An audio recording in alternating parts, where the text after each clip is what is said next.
ఇప్పుడు రవి విషయంలో కూడా అదే కదా, ఎన్కౌంటర్ చేస్తారు వాళ్ళ ఫాదర్ వచ్చి ఎన్కౌంటర్ ఎలా చేస్తారు అని చెప్పి అడుగుతున్నారు. ఎలా చేస్తారండి? ఎన్కౌంటర్ చేస్తే సమాజం ఊరుకుంటుంది ఏంటి?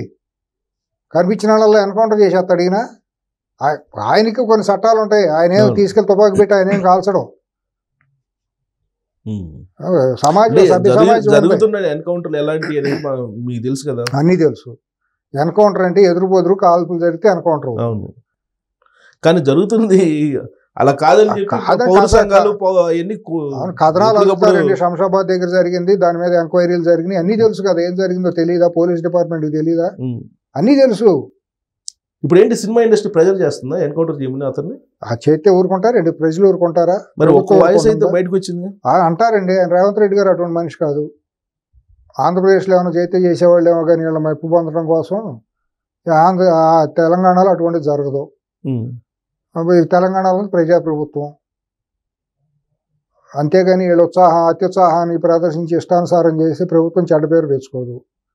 సినిమా వాళ్ళని నెత్తిన పెట్టుకుంటే పాముకు పాలు పోసినట్టే, అంతేనా? 100%. నేను చెప్పాను కదా, వాళ్ళతో షేక్ హ్యాండ్ ఇచ్చేకండి పెండకొప్పలో చేయబెడితే చాలా పవిత్రం అని చెప్పి. నా వ్యక్తిగత అనుభవంతో చెబుతున్నాను కదండి. నాకు మీకు తెలుసు, నా గురించి మీకు తెలుసు కదా.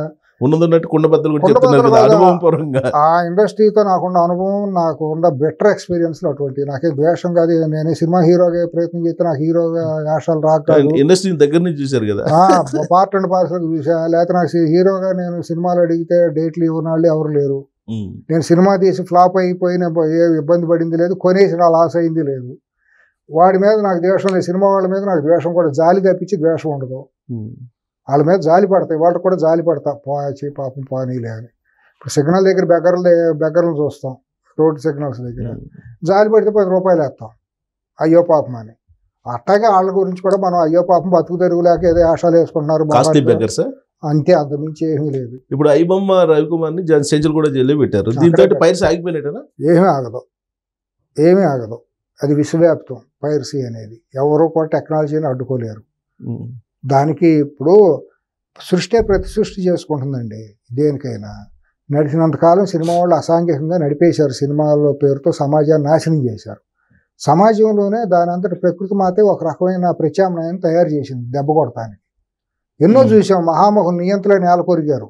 మమ్మల్ని మించిన వాళ్ళు లేరు అన్నాళ్ళు తెల్లారేపాటికి గాలిలో కలిసిపోయారు. అట్టాగే ఎప్పుడు కూడా మనకంటే ప్రకృతి చాలా గొప్పదండి. మనం విరవేయకూడదు. మనం ఎప్పుడు కూడా భూమి మీద కాళ్ళు అనేది అట్టు ఉండాలి. పక్క మనిషిని సంస్కారవంతంగా గౌరవించాలి. సమాజం బాగుండాలని కోరుకోవాలి. నేను ఒక్కడిని, నా కుటుంబం ఒకటి బాగుంటే సమాజం బాగోదండి. అందరం బాగోవాలి. అదే మన వేదాలు చెప్పినాయి, మన ఉపనిషత్తులు చెప్పినాయి. సర్వే జన సుఖినో భవంతు అన్నాయి. అంతేగాని నేను ఒక్కడనే బాగుండాలి అని కోరుకోవాలా. ఏ మతమో చెప్పదట. ఏ మతం చెప్పకుండా వీళ్ళు ఏంటంటే దౌర్భాగ్యం కొద్దీ ఒక్కొక్కడు జూబ్లీ హిల్స్లోనే అక్కడ ఇక్కడ నాది 2,000 గజాల్లో ఇల్లు, 2,000 ఎస్ఎఫ్టీ ఇల్లు, నాది రోల్స్ రాయిస్ కార్లు, నాకు 2,000 కోట్ల ఆస్తులు, దుబాయ్లో ఇక్కడ ఉన్నాయి, ప్యాలెస్లు ఉన్నాయి, స్విట్జర్లాండ్లో ఉన్నాయి, అమెరికాలో ఉన్నాయి. ఈ విర్రవేగటాలు తప్పించి స్పెషల్ జెట్ ఫ్లైట్లు ఉన్నాయి. కోకాపేటలో 8 ఎకరాలకు భూమి ఉంది. నా తెల్లారిపాటికి నాకు సీఎం వచ్చిన ఇంట్లో కూర్చుంటాడు, పిఎం వచ్చిన నాతో ఫోటోలు దిగుతాడు, గవర్నర్లు వస్తున్నారు, డీజీలు వచ్చిన పక్కన కూర్చుంటున్నారు, సిపిలు మమ్మల్ని పిలిచి డిన్నర్లు చేస్తున్నారు అని చెప్పుకుని తాత్కాలికంగా ఒక అల్పస్థాయి అల్పులు వాళ్ళందరూ. ముఖ్యమంత్రి వచ్చి వాళ్ళు పక్కన కూర్చుంటే ఇంట్లో కూర్చుంటే ఏంటంటే సమాజానికి ఏంటి, మీకు నాకు వచ్చింది ఏంటండి, వచ్చి తింటాడు వెళ్తాడు. ముఖ్యమంత్రి వచ్చి తిని వెళ్తాడు. చెప్పినట్టుకల్లా చంపేయమన్నా చంపేస్తాడా ముఖ్యమంత్రి? సో ఇప్పుడు ఐబొమ్మ అయిపోయింది, బప్పన వచ్చింది, మళ్ళీ ఐబొమ్మ 1 వచ్చిందండి. 1 వస్తుంది, 10 వస్తుంది. టీవీలో కనుక 1 to 100 లెటర్ వచ్చింది ఛానల్స్లో. అట్టగా బొప్పము ఐటీవీ వస్తుంది. ఐటీవీ ఐబొమ్మ రవిగా అవుతే ఐబొమ్మ చంద్రుడు వస్తాడు. ఆగదండి, ఆగకూడదు కూడా. ఆగకూడదు కూడా. సమాజం బాగుండాలంటే సినిమా వాళ్ళు బాగుండాలి. వాళ్ళు నైతికంగా నిలబడాలి. నిజాయితీగా సినిమాలు తీయాలి. సమాజ హితం కోసం సినిమాలు తీయాలి. తక్కువ ఖర్చుతో ప్రజలను ఎంటర్టైన్ చేసే విధంగా వచ్చినప్పుడు ప్రజలు ఆదరిస్తారు. వాళ్ళే రియల్ హీరోలు అవుతారు. ఇప్పుడు నారాయణమూర్తి సినిమాలు తీయలేదా? ఆయన తక్కువలో తీయలేదా? ఆయన సినిమాలు ఆడలేదా? లాస్ వస్తే ఆయన వేస్ట్ చేయలేదా? ఆయన ఎప్పుడైనా థియేటర్లో గవర్నమెంట్ దగ్గరికి వెళ్తే టికెట్ రేట్లు పెంచమని అడిగాడా? చిన్న సినిమాలు తీసేవాడికి వెసులుబాటు ఇస్తున్నారా వీళ్ళు ప్రభుత్వాలు?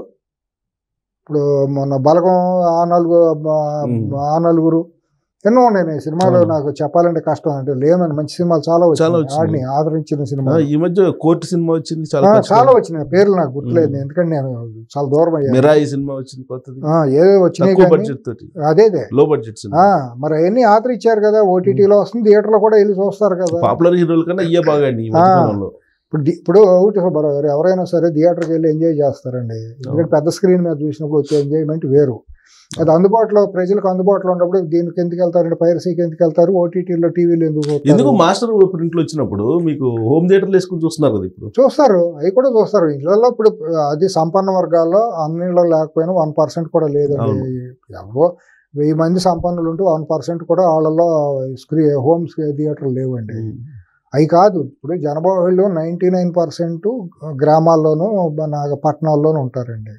వాళ్ళకి మల్టీప్లెక్స్ల పేరుతో వచ్చిన తర్వాత ఎంటర్టైన్మెంట్ దూరం అయిపోయిందండి. మల్టీప్లెక్స్ల పేరుతో అక్కడ థియేటర్లోకి వెళ్తే కనీసం మంచినీళ్ళు కూడా తాగలేని పరిస్థితి అండి. 150 రూపాయలు బాటిల్, టీ తాగితే 150 అంటండి. ఒకళ్ళు వెళ్తే 1000 రూపాయలు మినిమం 1000 రూపాయలండి. ఇది దుర్మార్గం అండి. అది ఎంటర్టైన్మెంట్ దూరం, బలవంతంగా ప్రజలను దూరం చేస్తున్నారు. 4 ఫ్యామిలీ వెళ్తే 4000. ఆ థియేటర్లన్నీ మళ్ళీ ఏళ్ళయ్యానండి, హీరోలకు సంబంధించిన అలాగే ఉంటాయండి. అదే వ్యాపారం చేసుకోవద్దని చేసుకోండి, మేము కాదంటలా. దాని రాజకీయంగా చట్టపరంగా ఎవరి వ్యాపారమైనా నైతికంగా చేసుకోవచ్చు, దాన్ని ఎవరో కట్టడి చేయాల్సిన అవసరం లేదు. కానీ మనకు నీతి నియమాలు కొన్ని ఉండే, చట్టపరంగా నైతికంగా రాజ్యాంగపరంగా కొన్ని నియమాలు నిబంధనలు ఉంటాయి, కొన్ని సంస్కారాలు సభ్యతా సంస్కారాలు ఉంటాయి. మన తల్లిదండ్రుల నుంచి తాత ముత్తాతల నుంచి మనం సభ్య సమాజంలో వచ్చాం కాబట్టి మనం దాన్ని కాపాడాలి. లేదు నేను వెస్ట్రన్ స్టైల్లోనే మేము ఇది చేసుకుంటామనంటే చేసుకోవచ్చు, దాన్ని ఎవరు ఆపుతాం. ఇప్పుడు ఇంత ఖర్చు పెట్టారు అని చెప్తున్నారు కదా, మీరు ఇందాక లెక్కలు చెప్పారు, అంత ఖర్చు పెడితే ఇన్కమ్ ట్యాక్స్ వాళ్ళకి చెప్పాలి కదండి, వాళ్ళు రైట్ చేయాలి మీద. ఇప్పుడు బాలకృష్ణ గారు రీసెంట్గా ఒక కామెంట్ చేశారు, అసలు సెటిల్కి వెళ్ళట్లేదు కొంతమంది, గ్రీన్ మ్యాట్లో చేసేసి చూపిస్తారు. భవిష్యత్తులో రాబోయే టెక్నాలజీ అయితేనండి పెద్ద పెద్ద హీరోలు కూడా ఆర్టిఫిషియల్గా సృష్టించేస్తారండి. సృష్టించేసి వాళ్ళకి ఒక 1000 SFTలో కూడా గ్రీన్ మ్యాట్ల మీద తీసే టెక్నాలజీ వచ్చిందని నేను సినిమా ఫ్రెండ్లో నాకు మిత్రులు ఉన్నారు ఇండస్ట్రీలో టెక్నికల్గా బాగా ఎక్స్పర్ట్లు, వాళ్ళు చెప్పారు. ఇంకా చంద్రసిద్ధార్థ అని మంచి ఇన్నోవేటివ్గా చేసే కుర్రాడు, అతను చెప్పాడు భవిష్యత్తులో చాలా జరుగుతుంది. ఇప్పుడు ఈ సినిమా వాళ్ళ తక్షణం వెళ్ళి చిత్రపురి కాలనీలో ఉన్న దొంగలందరినీ బయటికి పంపమని మీ ద్వారా నేను చెబుతున్నాను. చిత్రపురి కాలనీకి వెళ్ళి హీరోయిజం ప్రదర్శించమని సజ్జనార్ గారు, ఎందుకంటే అది సైబరాబాద్కి ఎందుకు వచ్చిందో మరి సైబరాబాద్ లిమిట్స్ కి వెళ్ళి ఉంటుంది. మరి సజ్జనార్ గారు అక్కడికి వెళ్ళి ఎన్కౌంటర్లో మరి చేస్తారో ఏం చేస్తారో, మరి అక్కడ దొంగలు అందరూ దాంట్లో ఉండరు చాలా మంది. ఈ ఎన్కౌంటర్ చేయాలని చెప్పిన ప్రబుద్ధుని అక్కడికి వెళ్ళి ఎన్కౌంటర్ చేయమన్నాడు చిత్రపురి కాలనీలో. ఈ ప్రబుద్ధుడు ఎవరికి సపోర్ట్ చేస్తున్నాడు, దొంగలకు చేస్తున్నాడా మంచి వాళ్ళకి చేస్తున్నాడా, చిత్రపురిలో ఫిలిం ఇండస్ట్రీలో ఉన్న పేదవాళ్ళకి చేస్తున్నాడా, లేదా దాంట్లో చోరపడిన దొంగలకేనూ కోబ్రాలకు చేస్తున్నాడా, అందరికీ తెలుసు. దాంట్లో దొంగలు ప్రవేశించారు, బ్లాక్ మార్కెటర్లు ప్రవేశించారు అక్రమంగా, దాంట్లో 100,000 కోట్ల రూపాయల అవినీతి జరిగిపోయింది. దాని మీద అక్కడ ఎన్కౌంటర్ చేయాలని చెప్పిన ప్రబుద్ధుడిని వెళ్ళి అక్కడికి వెళ్ళి మనం విచారం చేస్తే తెలుస్తుంది ఇతను ఎవరికి సపోర్ట్ చేస్తున్నాడు. అది ప్రభుత్వం ఇచ్చింది ఏంటి, పేదవాడికి దాంట్లో లైట్ బాయ్ మొదలెట్టి కెమెరామెన్ లేదా మేకప్ అసిస్టెంట్లు ఇటువంటి వాళ్ళందరికీ అక్కడ నివాస యోగం ఉంటే ఇండస్ట్రీకి సపోర్ట్ చేస్తారని అవన్నీ పరాయాల పాలైపోయినాయి. దాంట్లోకి తాసుపాములు జరుగుంటూ సొరబడిపోయినాయి. ఖరీదైనటువంటి ప్రాంతం అయిపోయింది. ఇప్పుడే 100,000 కోట్ల రూపాయల చేతులు మారిపోతున్నాయి. దాన్ని మీరు సరిదిద్దుకోలేరు. మీ సినిమాల్లో వచ్చే కథా కథనాల మీద మీకు అదిపాకిలో ఎంత కలెక్షన్లు వస్తున్నాయి, నాకు రెమ్యూనరేషన్ ఎంత వస్తుంది, దేశం ఎట్ట పోయినా పర్వాలేదు నాకు రెమ్యూనరేషన్ ఎంత వస్తుంది. క్యారవాన్లో కూర్చుంటే కామెడీ అని కూడా క్యారవాన్, చెట్ల కిందను ఇట్లా గదుల్లో కూర్చుని సినిమా షూటింగ్లు కొన్ని తరాలకు 70 ఏళ్ళుగా తీసుకొచ్చారు. రామారావు గారు, నాగేశ్వరరావు గారి కంటే కృష్ణ గారు వీళ్ళందరికంటే పోటీ గల్లీలు ఏమన్నా వాళ్ళు చేసిన సినిమాలు ఇప్పుడు కూడా అందరూ చూస్తుంటారు, అందరూ చూస్తున్నారు కదా కుటుంబ సమేతంగా. ఇవాళ కూడా థియేటర్లో రిలీజ్ చేసిన 100 రోజులు ఆడి సినిమాలు ఉన్నాయి కదండి, ఓటీటీల్లో వీళ్ళు చూడరు కదా ఎవరో కూడా. మరి ఆ రోజుల్లో చెట్ల కింద పుట్ల కింద కూర్చుని వాళ్ళు సినిమాలు తీయలేదా షూటింగ్లు? వాళ్ళ క్యారవాన్లు ఒలిబల్స్ ఒకడు కొవ్వెక్కి నిర్మాత క్యారవాన్ లోపలికి వెళ్ళడానికి వెళ్ళారు సుబ్బారావు గారు, మీకు తెలుసా? అవునా? వీడు ఆ కృతజ్ఞత కూడా లేదు యాదవులకే. ఆడు 500 కోట్లు పెట్టి సినిమా తీస్తే ఆడు క్యారవాన్లోకి వెళ్ళకూడదు, హీరో పిలిచినప్పుడే వెళ్ళాలి. ఎందుకంటే అది బానిస్తానమా, భావదారిద్రమా, దౌర్భాగ్యం ఏమనాలి? ఆడు నిర్మాత అంటామా మనం? ఆడికి డబ్బు వస్తుంది, నల్ల డబ్బు ఎక్కడి నుంచో వస్తుంది, రాజకీయంగా దోషేసుకున్న డబ్బులు. బ్లాక్ మార్కెటింగ్, డ్రగ్ వ్యవహారాలతో వచ్చిన డబ్బులతో సినిమాలు తీయటమే, కష్టపడి తీసేవాడు ఎవడో లేడు వాళ్ళ. కానీ అలాంటి పరిస్థితి నిర్మాతలకు ఉంటే ఈ మధ్య ఒక 5-6 నెలల క్రితం ఒక మీటింగ్ జరిగితే ఆ మీటింగ్లో ఒక మాజీ ఎమ్మెల్యే, మాజీ మినిస్టరు నాకు ఖాళీ షీట్లు ఇవ్వండి అని చెప్పి ఒక హీరోని అడుగుతున్నాడు, ప్రాధాయపడుతున్నాడు వేదిక మీదనే. పోయే కాలం వచ్చి ఉంటాం. మా పెళ్ళాం పిల్లల జాతకం చూపించుకోవాలి ఎవరు మంచి జ్యోతిష్యుడికి. ఇవాళ నిజంగా సినిమా తీస్తే పెళ్ళాం పిల్లలు రోడ్డును పట్టడమే తప్పించి నిజాయితీకి సినిమా తీసేవాడు ఎవడు నిలబడలేడండి సుబ్బారావు గారు. నాకు ఏ పదవులు లేదు, నాకు ఒక సినిమా ఖాళీ షీట్ ఇస్తే చాలని ప్రాధాయపడుతున్నాడు అతను. వాడు దౌర్భాగ్యం తెలుసా, ఒక అవగాహన లేదు, ఏమాత్రం అవగాహన లేనటువంటి పిచ్చోడు అయి ఉంటాడు పాపం. ఏదో కాల్ షీట్లు ఇస్తే దేశం పిచ్చోడే కదా, 5 సార్లు ఎమ్మెల్యే ఆయన. ఎవరో మరి తెలియదు, పేరు చెప్పకూడదని చెప్పట్లేదు, అవసరం లేదండి, జాలి పట్టడమే. ఏ హీరోని అడిగేది కూడా చెప్తాను వద్దులని చెప్పట్లేదు. వద్దులేండి, ఎందుకులేండి మనకు దాని మీద. అంటే అలాంటి క్రేజ్ ఉంది మరి. డబ్బులు నిర్మాతలు హీరోలు ఏమన్నా కానీ పెట్టడానికి రెడీగా ఉన్నప్పుడు. ఇప్పుడు ఎంతో మంది తీసి టికెట్లు తెచ్చుకున్నారండి సినిమాలు తీసి నిర్మాతలుగా. తర్వాత వాళ్ళు ఏమైపోయారండి, 2 సినిమాలు హిట్ అవ్వగానే హీరో గారు చెప్పారని టికెట్లు తీసుకుని ఆత్మహత్యలు చేసుకున్న వాళ్ళు కూడా ఉన్నారు. ట్యాంక్ బండ్లో దూకాడు ఒకడు, అవును, తర్వాత ఒకడో చెక్కులు బౌన్స్ ఎక్కడ ఉన్నాడో తెలియదు, కొన్ని రోజులు నిరాహార దీక్ష చేశాడు అనుకుంటా. ఇటువంటి వాళ్ళు చాలా మంది ఉన్నారు కదా. ఇట్లాగే ఉంటుంది సినిమాలు తీసిన వాళ్ళకి టికెట్లు ఇవ్వటం. ఈ దౌర్భాగ్యం గత 15-20 ఏళ్ళుగా తయారైపోయిందండి. సినిమా వాళ్ళని భుజానికి ఎక్కించుకుంటాం, అది చాలా దౌర్భాగ్యం అండి, అది చాలా తప్పండి. సినిమా వాళ్ళుగానే ఉంచాలి తప్పించి వాళ్ళు నిర్మాతలని, వాళ్ళు హీరోలని, వాళ్ళు చెప్పారని టికెట్లు ఇవ్వటం, వాళ్ళు చెప్పారని మంత్రి పదవులు ఇవ్వటం, ఏంది అంతాను దిగజారుడుతనం కాకపోతే. సో ఫైనల్గా ఐబొమ్మ రవికుమార్ని ఇప్పుడున్నటువంటి సైబర్ సెక్యూరిటీ కోసం ఉపయోగించుకోండి అని చెప్పి శివాజీ గారు లాంటి సలహా ఇస్తున్నారు. బ్రిలియంట్ గై అండి అతను ఏదన్నా మంచి అటువంటి బ్రెయిన్స్ చాలా ఉన్నాయండి వాళ్ళ కుర్రాళ్ళు.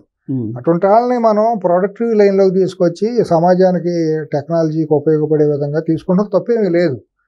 నేను పైరసీని నేనేమి అతను చేసింది కరెక్ట్ అని నేను అన్నాను, చట్టపరంగా అతను చేసింది తప్పే అయి ఉండొచ్చు. కానీ అతను సహకరించిన వాళ్ళు ఎవరు, మీ వాళ్ళే కదా, ఇంటి దొంగలు ఉన్నారు కదా. మొత్తం మీరు బ్లేమ్ గేమ్ ఆడతారు ఎందుకు, అతని బ్లేమ్ ఎందుకు చేస్తారు మీరు శుద్ధపోసల్లాగా? మీ దగ్గర దొంగలు లేరా, మీలో మీరు కుట్రలు చేసుకుంటలేదా? ఒక హీరో సినిమా ఆడకూడదని 2వ హీరో వెళ్ళిపోయి దాన్ని పైరసీలు చేసిన వాళ్ళు ఉన్నారో లేరు చెప్పానండి. గత 5 ఏళ్ళు ఎన్ని కుట్రలు జరిగినాయి? ఒక అగ్రస్థాయి హీరో సినిమా వస్తా అంటే దాన్ని రాత్రికి రాత్రే వాళ్ళకి అవతల పైరసీ వాళ్ళకి అందజేసిన ఘటనలు ఎన్ని ఉన్నాయి? కట్టప్లో ఉన్నారు అయితే చాలా మంది ఉన్నారు. వీళ్ళు పాపం నాకు తెలిసిన సమాచారం ఏంటంటే ఇతనికి ఒక ప్రముఖ హీరో సినిమా 3 రోజుల ముందే అందింది డేటా, రిలీజ్ కాకముందే. ఆ రోజు కనుక అతను రిలీజ్ చేసి ఉంటే, ఐబొమ్మ రవి అనేవాడు ముందుగానే ఐబొమ్మలో కానీ రిలీజ్ చేసి ఉంటే కొన్ని 100 మంది సూసైడ్లు చేసుకునేవాళ్ళు, థియేటర్లు కొనుక్కున్న వాళ్ళు వీళ్ళు అందరూ. బాగా నైతికతగా కట్టుబడి అతను, మరి నైతికత ఉన్నట్టేగా వీళ్ళతో పోల్చుకున్నప్పుడు. అంతే కదా, సినిమా రిలీజ్ కాకుండా ఉంటే బాగుండదు అనుకున్నాడు. బాగుండదు, దెబ్బతిని పోతారు, కొన్ని 100 కుటుంబాలు పోతాయి పాపం అని చెప్పి అయ్యో పాపం జాలిపడి మర్నాడు ఐబొమ్మలో పెట్టాడంట. మరి అది కృతజ్ఞత ఉండాలిగా ఆ కుర్రాడి మీద. వీళ్ళకి మంచి దొంగ, నైతికత ఉండే దొంగ, వీళ్ళగా నైతికహీనులు కాదు. డబ్బు కోసం అడ్డమైన పనులు చేయాలి, డబ్బు కోసం చేయదలుచుకుంటే అటు చేయొచ్చు. అట్టా నేను అతను ఇంద్రుడు చంద్రుడు అని నేను అంటలా, వీళ్ళకి సరైన గుణపాఠం నేర్పాడు. ఈ ఊరినే కోడలు కానీ కూతురు కానీ లేకపోతే అల్లుడి మీద పడి ఏడిచినట్టు వీళ్ళు తీసిన మామూలుగా సినిమాలు ఫ్లాప్ అయితే ఆ కుర్రాడి మీద దోసేసి దాని మూలానే పోయినాయి. 1000 కోట్ల లాసు. ఎట్ట అవుతుందిరా 1000 కోట్ల లాసు? ఏ రకంగా వచ్చింది చెప్పండి? మీరు కట్టిన ట్యాక్స్లు ఎంత, ఇన్కమ్ ట్యాక్స్ ఎంత, మీరు చూపించిన ఇదంతా, మీరు తీసుకున్న రెమ్యూనరేషన్ ఎంత, ఇన్కమ్ ట్యాక్స్లు చూపిస్తున్న రెమ్యూనరేషన్ ఎంత, మీ ఆస్తులు ఎక్కడెక్కడ ఉన్నాయి, ఎన్ని అకౌంటబిలిటీ కాదా? అంటే రెమ్యూనరేషన్ తగ్గిద్దామని చెప్పి ఇతని మీద వేస్తున్నారు ఫ్లాప్ అయితే. అంటే ఒక్కడు కూడా రెమ్యూనరేషన్ తగ్గించుకోడండి. ఎవరికాడే పోటీలు పడిపోయి నాకింత, నాకు ఈ కారు ఆ కారు. ఏంటంటే ఎలివేషన్లు ఏంటండి? సినిమా ప్రొడక్షన్ కాస్ట్ 100 కోట్లు అయితే దాంట్లో 70 కోట్లు హీరోకి రెమ్యూనరేషన్ అంట. హీరోకి రెమ్యూనరేషన్, తర్వాత 10 కోట్లేమో ఖర్చు. వీడికి కార్వాన్లు గేర్వాన్లు ఇయ్యే, కథ లేదు, కథనం లేదు, ఏమీ లేదు. బాంబే నుంచి ఒకదాన్ని తీసుకొస్తారు, తోడలో మెడలో అంతా కనిపించే విధంగా. దానికి భాష రాదు, మొహంలో ఎక్స్ప్రెషన్స్ ఉండవు. వీడికి రాదు భాష, వీడికి మళ్ళీ వెనక ప్రాంప్టింగ్ తెలుగు రాదు, ఒక్కడికి నోరు తిరగదు తెలుగు డైలాగు. సాకి షాకి తాకి దాకి కూడా తేడా తెలిసావదు. తగిన శాస్తి చేశాడు ఐబొమ్మ రూపంలో. ఇంకా జరగాలండి బాబు, ఇప్పుడే అక్కడ చాలా జరగాలి.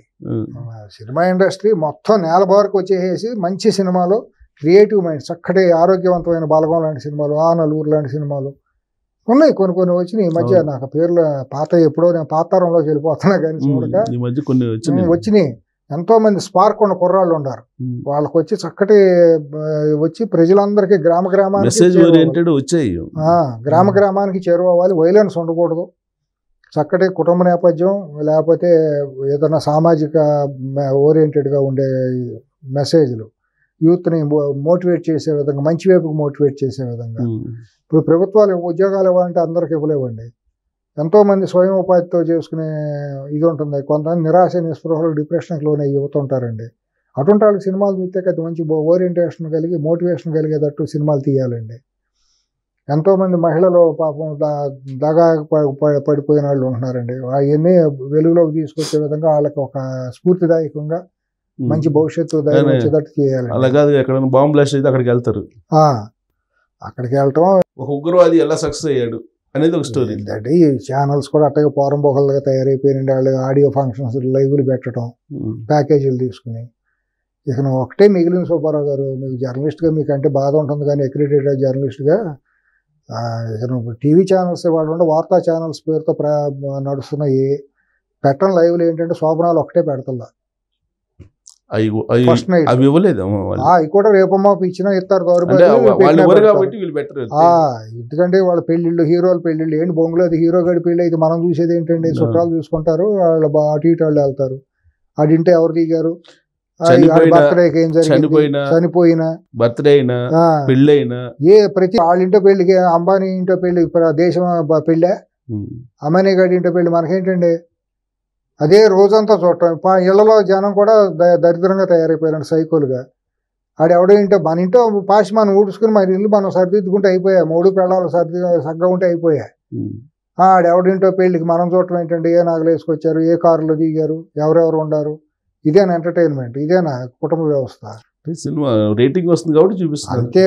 డబ్బు వస్తుంది, రేటింగ్ వస్తే డబ్బు వస్తుంది. డబ్బు కోసం ఈ బతుకంతా విలువలు లేవు, పాడు లేవు, డబ్బు డబ్బు డబ్బు. చివరికి తిరిగి వెనక్కి చూసుకుంటే అర్థం ఉండదు ఆ అర్థానికి. సో ఓవరాల్గా పోలీసులు తప్పు పెద్ద కనపడుతుందా, రవికుమార్ది ఐబొమ్మతో ఎక్కువ కనపడుతుందా, లేదంటే సినిమా వాళ్ళది కనపడుతుందా? దీంట్లో తప్పులు ఎంచడం అనేది కాదండి. పోలీసులు సిపి తప్పుటడు చేసిన మాట వాస్తవం అండి. పబ్లిసిటీ తెచ్చుకుని అరెస్ట్ చేయాల్సింది అదే హీరోయిజం కాదు.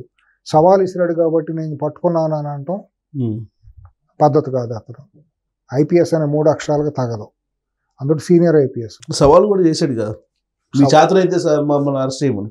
అంటే పట్టుకున్న తర్వాత అన్నాడు కాబట్టి పట్టుకున్నాను అని అనటం ఏంటి? అనకపోతే పట్టుకోవా? సవాలే సరిపోతే పట్టుకోవాలనే బాధ్యత నీకు లేదా? పట్టుకునే స్థాయి కాదా?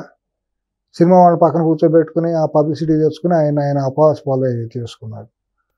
ఈ మధ్యలో మళ్ళీ తీర్మానం జ్వరపడ్డాడు, ఉన్నమాట మాట్లాడాడు. తను జ్వరపడేది ఏముంది, తను మాట్లాడింది నేను చూశాను వీడియో. తను మాట్లాడింది అంటే కరెక్టే, ఇవన్నీ ఎత్తి చూపాడు. నేను అతనే సమర్థించడం అనేది ఇంకోటి కాదు, కానీ అతను మాట్లాడిన వీడియో ఒకటి చూసి కాదు. అతను అన్నది అన్నింటిలో కల్లా సజ్జనారు ఎక్కడెక్కడ ఏం చేశాడు, ఎక్కడెక్కడ ఎంత చేశాడు మొత్తం తెలుసు, నేను హిస్టరీ బయట పెడతానని చెప్పి మాట్లాడు. మరి ఉన్నాయి, మరి ఆయన కూడా కొన్ని ఉంటాయి, ఆరోపణలు ఉంటాయి కదా. మరి ఎన్కౌంటర్ దగ్గర నుంచి, అప్పుడు శంషాబాద్ దగ్గర జరిగిన దగ్గర నుంచి, మరి ఆయన సిపి హైదరాబాద్ సిపిగా ఉన్నప్పుడు కూడా చాలా వరకు మరి ఆయన ఉన్నాయి, ఆయన మీద నీళ్ళు ఉన్నాయి కొన్ని. అదే తీర్మానం మాట్లాడిన తీరు ఎలా ఉందంటే, ఏదో పెద్ద చిట్టా నేను ఇప్పేస్తాను ఇది అన్నట్టుగా వాడిని. ఎందుకు చెప్పరండి? ఎప్పుడు భయపడాల్సిన పని ఉంది. పోలీసులు అన్నాక బాసులు కాదు కదా, రేపు రిటైర్ అయ్యి 60 ఏళ్ళు అయిన తర్వాత వాళ్ళు రిటైర్ అయ్యి బయటికి రావాల్సిందేగా. ఏం చేస్తారు? రిటైర్ అయిన తర్వాత అధికారం భుజాల మీద స్టార్స్ ఉండి ఒంటి మీద కాకి డ్రెస్ ఉన్నంతకాలం వాళ్ళు ఏమైనా చేయదలుచుకుంటే కక్షాదిములు చేయొచ్చు, ప్రభుత్వ సపోర్ట్ ఉంటే, పాలకుల సపోర్ట్ ఉంటే. అంతేగాని వాళ్ళు చట్టానికి రాజ్యాంగానికి లోబడి పనిచేయాల్సిన ఏఎస్లు ఐపీఎస్లు అంటే వాళ్ళు ఏమీ. కానీ ఆ సందర్భాన్ని ఎందుకు అట్లా ఉపయోగించుకున్నాడు అనిపిస్తుంది మీకు? తీర్మానం కదండి, చాలా మంది మనోభావాలు, చాలా మంది భావాలను అతను వ్యక్తీకరించాడు, అతను వాయిస్గా మారాడు. అది ఆలోచించుకోవాల్సింది, అంతరాత్మ పరిశీలన చేసుకోవాల్సింది వాళ్ళే. సో ఓవరాల్గా ఐబొమ్మ చేసింది ఒక రకంగా సినిమా ఇండస్ట్రీ కంట్రోల్లో పెట్టేలాగా అనిపిస్తుందా? సినిమా ఇండస్ట్రీని కంట్రోల్ పెట్టడం అనేది కాదు, ఇంటి దొంగలు పట్టుకుంది వాళ్ళు సంస్కరించుకునే ప్రొడక్షన్ కాస్ట్ తగ్గించుకుంటాం, ఈ రేట్లు పెంచుకునే పరిస్థితి లేకుండా, మల్టీప్లెక్స్లో దోపిడీని ఈ పాప్కార్న్లు, కూల్ డ్రింకులు ఇటువంటివన్నీ లేకుండా ఉంటే సినిమా ఇండస్ట్రీ బాగుంటుందండి. ఇప్పుడు సివి ఆనంద్ గారు ఉన్నప్పుడు ఎక్కడ ఈ ఆరోపణలు రాలేదుగా, అంత మునుపు సిపిలు ఎవరు చేసినప్పుడు ఈ ఆరోపణలు రాలేదుగా. మరి ఈయన మీద ఎందుకు వస్తున్నాయి ఈ అన్ని ఆరోపణలు? ఈయన అత్యుత్సాహం, ఈయన ఎండీగా ఆర్టీసీ ఎండీగా చేసిన 24 గంటల పబ్లిసిటీనే, ట్విట్టర్లో కొంచెం యాక్టివ్ ఉంటారు, ట్విట్టర్లోనే వాటిల్లోనే. ఈయనకి ఎందుకండి అంత అవసరం ఉంది, అంత అత్యుత్సాహం ఎందుకు ట్విట్టర్లో? నువ్వు దేశాన్ని బాగు చేయగలవా? నీ చట్టాన్ని నీకున్న పరిధుల్లో నువ్వు ఉద్యోగం చేస్తే చాలు. ఏదో సిపిగా అక్కడ ఎన్కౌంటర్ చేయగానే జనాలు పూలు చిమ్మారని నువ్వు హీరోగా ఊహించుకుంటే అట్ట. అక్కడ దిశ ఎన్కౌంటర్లో జనం అందరూ పొలవమని పిచ్చి జనం వెళ్ళి పూలు చిమ్మారు కాబట్టి గొప్పడంటే అయిపోతుందా? ఉన్నాయి ఆరోపణలు ఉన్నాయి. సిపి అక్కడ సైబరాబాద్లో ఆయన చేసినప్పుడు చాలా ఉన్నాయి, బాధ్యతలు ఉన్నారు అక్కడ. దానికి ఆధారాలు కూడా కొన్ని ఉంటాయి, అంటే రుజువు చేయలేకపోవచ్చు. రాత్గయ్యి బాత్గయ్యి అంటారే, బాధితులు అనేవాళ్ళు ఉన్నారు అక్కడ. మాకేం సంబంధం లేదని ఆ రోజు చేసిన సిపిలోను, ఏసీపీలోను, సిఐలు ఇవాళ మాట మార్చవచ్చు, కానీ బాధితులు ఉన్నారుగా, ఆ రోజు జరిగిన బాధితులు ఉన్నారుగా. ఆ రోజు మీరు కేసీఆర్ ప్రభుత్వానికి అంటగాగి టీఆర్ఎస్ ప్రభుత్వానికి 3 ఏళ్ల పాటు ఉన్నప్పుడు బాధితులు ఉన్నారుగా. సైబరాబాద్ లిమిట్స్లో పొలిటికల్ మోటివేషన్కి గురయ్యి పేరు వచ్చింది, ఆయన పేరు బయటకు వచ్చింది. వచ్చినప్పుడు మరి మాట్లాడకుండా ఎట్లా ఉంటారు? మాట్లాడకూడదా?